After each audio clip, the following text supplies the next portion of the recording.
occurrences that are happening when you look at the quantum physics, and if you are not there and whatever particles are being created is a total chance occurrence.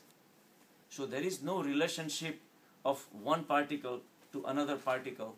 All those particles, you are a particle, everybody else is a particle, we happen to be together, but we go into the details of creating this relationship and then we live our whole life. So relationships are also fake. So that's why it's important to understand the quantum physics. So now even the physics is saying that all these creations are just chance happening that is happening around us, right? So we don't realize that there are a lot of energy forces at work. Even though when we are sitting here, there are a lot of energy. There is a gravitational force holding us down to the earth, otherwise we'll be jumping up and down. We could be jumping several hundred feet in the air with the same force that we are using. You go into the moon, there is no gravity there, literally no gravity. You can jump 2,000 feet up in the air and come back. So things like that. So every single step of the way, the energy is working on it. If there is an airplane, if it is flying, but it's flying because of the internal energy, the combustion, the fuel, and if you throw a ball, the ball comes to a halt at some point, gravitational force is working. All these things, the momentum that you gave it, the ball with, ultimately loses. So energy is interacting at every single point. We don't see the energy, but that does not mean it does not exist.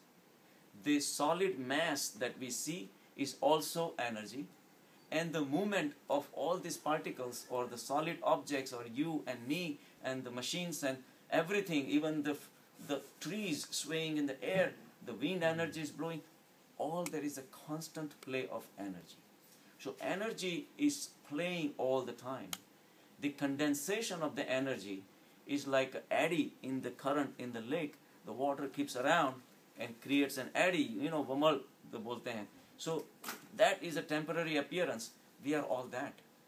We are temporary revolution of the energy, and that creates a temporary existence of solid particles. That makes you and me. And all these particles have finite lifespan. It's created, birth, growth, decay, and death. Every single particles, every single object, every single solid things that we see, every single person, every single animal, they are governed by these laws.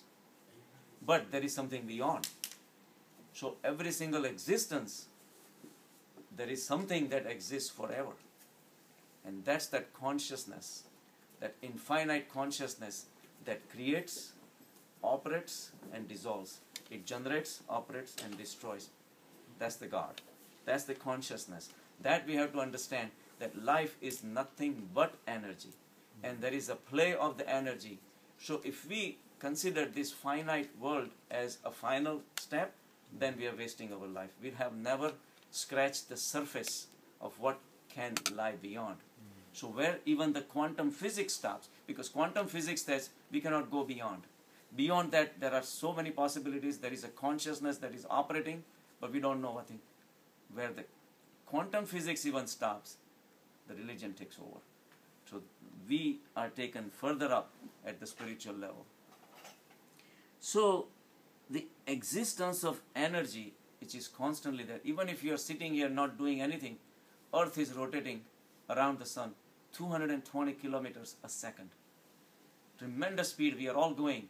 It's only because we all are going at the same speed, so we have relative state of steadiness. There is no steadiness. There is nothing steady in the universe. Our black hole, which is in the center of the galaxy, which lies about 150 million light years away.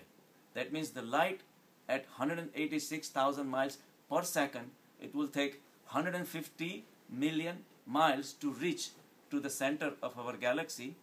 And how big is the black hole, which crushes everything? It's 550 million light years big. It's mind-boggling. And we think, where is the role for our ego? What difference does it make whether you exist or not? Why are we walking around with our ego that makes us think we are this and we are that? We are so flimsy, not even the speck of dust. We cannot, at least the speck of dust exists. We are just bundled of energy. So if we keep that in mind, that we are nothing but energy and focus, and when we meditate on the fact that we are nothing but energy, the body starts dissolving, all the relationships start dissolving, all the stress coming from relationship start dissolving, all our possessive tendencies start disappearing. What are the efforts for? Why are we making any efforts in life? And then you stop existing, or your efforts start existing, your doership start existing, your ego start dissolving, and you become synchronized with that energy, which is a tremendous force that is existing. And what is left? Just synchronize with the dance of So life. when we meditate, we should feel that we are energy. You will feel. Okay. If you constantly come to the lectures regularly, which is beyond the possibility. If you think, Yeah. this is the first sutra, That- a scientific sutra, that life is energy. Energy. If you constantly think, not just meditating, 24/7, your grip on the life starts weakening. So 24/7 we have to feel that we are You energy. have to feel, you have to think, you have to breathe, you have to eat. Even when you eat, one segment of energy is interacting with another segment of energy and lets you have this beautiful experience of eating. That's what we do when we retreat. Remember, Vijay says, just close your eyes. A strawberry has been put in your palm. Where did this strawberry come from? Think how many days and days and days of sun it took. How much fertilizer, how much soil energy, how many people's work went behind, ultimately create this beautiful strawberry. You look at it, it's so big, juicy and red, has beautiful seeds outside, has a nice green. How much time do we spend looking at what we eat? We just gulp it down. We never think about all these things. All these energies are at play to create a simple strawberry, and yet we don't care. So that much awareness is needed to think that life is an interplay of energies. And all of a sudden, a person is not a person anymore. It's just another interacting energy that's coming in front of us, right? So think of energy all the time. So Joseph Weinsbaum, he's a scientist at MIT. He said, beautiful. The thing is that science tapped into the power.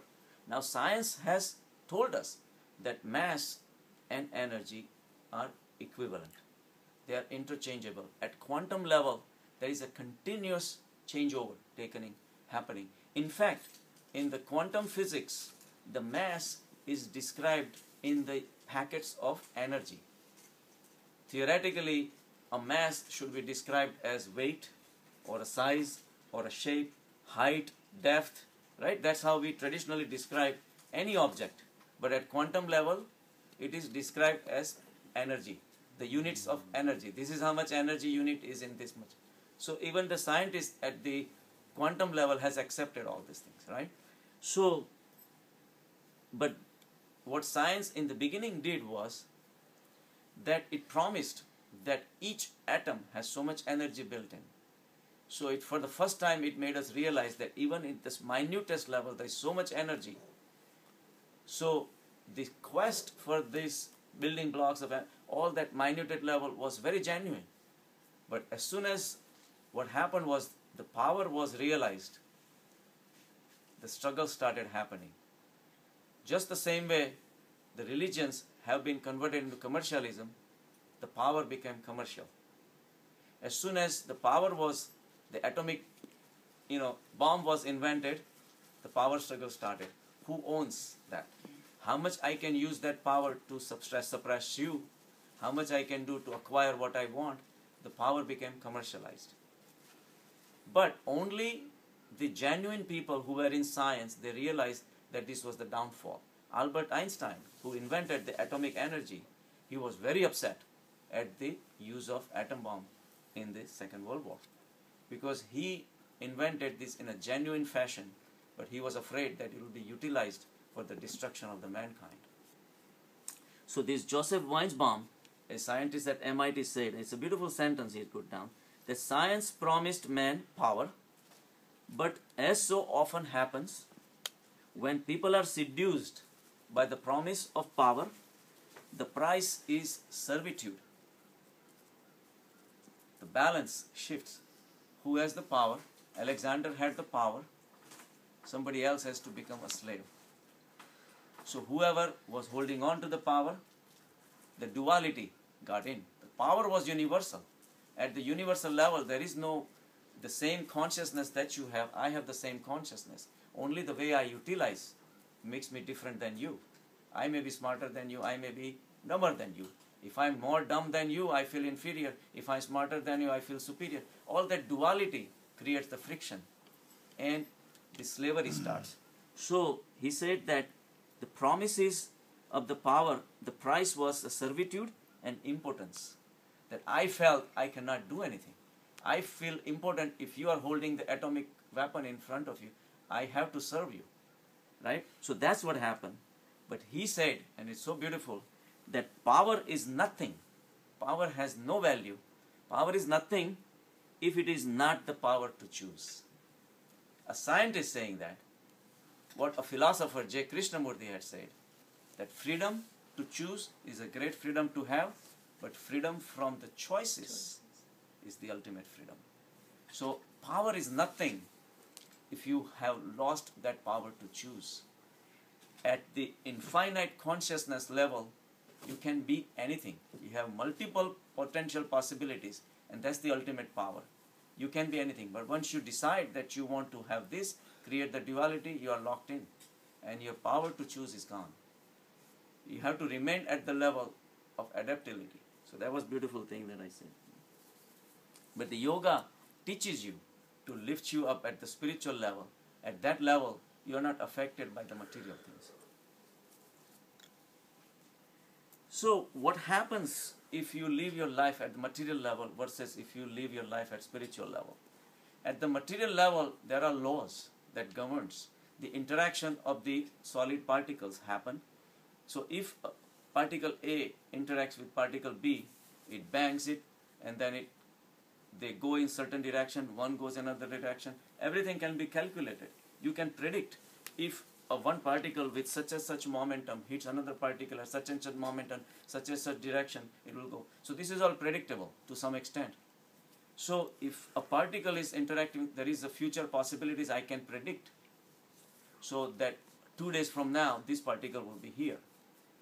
Or where this particle came from, I can look into the past also. So at people living at the Newtonian level, there is a future, there is a past. So there is involvement of the mind, because mind can perceive at the sense level. So mind is continuously involved in the past and the future. But at the quantum level, the quantum physics physicists say that forget about past. We cannot even tell the present.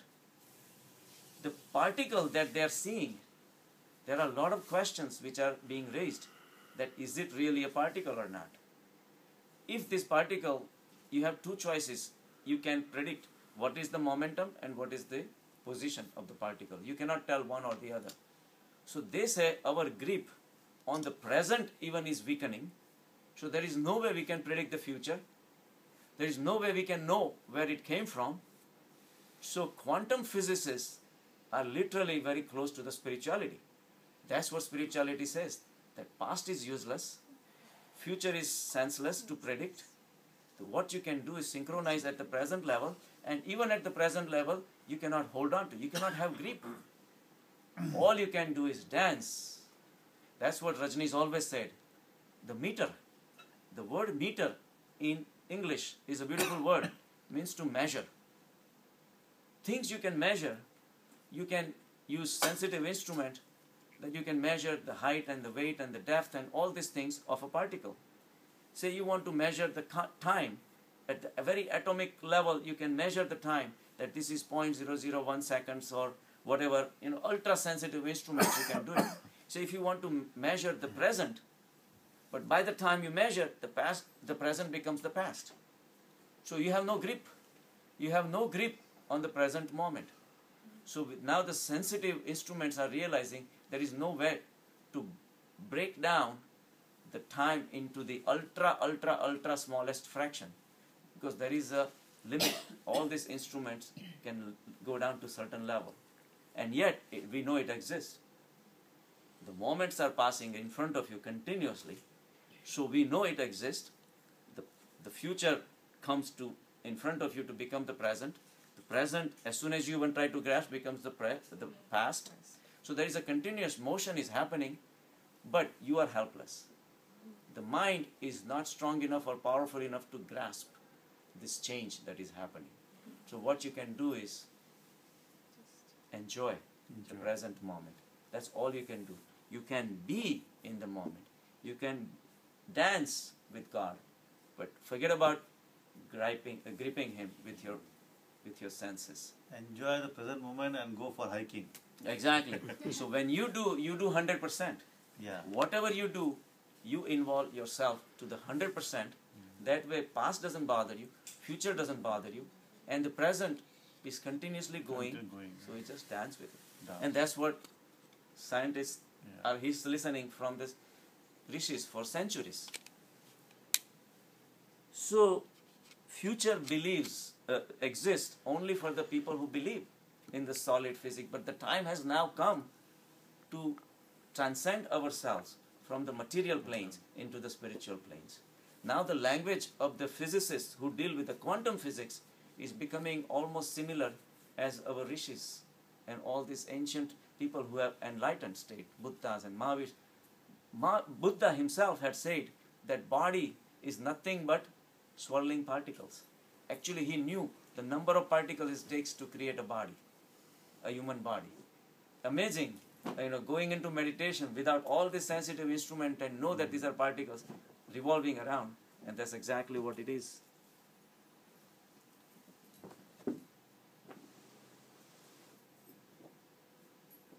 So the study of quantum physics is defying our common sense. And people who cannot give up this common sense approach, they live in materialism, they die in materialism. And all their life gets wasted. They never get a taste of spirituality. Because the Newtonian physics looked at as the world existing in a predetermined fashion, because all these particles used to always exist. We came into the picture, we observed those, and particles happening, and then there is a future, and all this. Did not know anything beyond that. But now at the quantum level that we are realizing that it's the play of the energy, and not just the play of energy that we can observe, but we are part of it. Our presence changes the experiments. The same way, the energy that is operating, there is no third person operating. Is the energy has the internal momentum, and we are the energy. We are part of that momentum. So we are destined to be part of that dance of consciousness. So all we can do is dance. And the more you dance, the more you realize that ego and all this you drop, close your eyes and enjoy the life itself.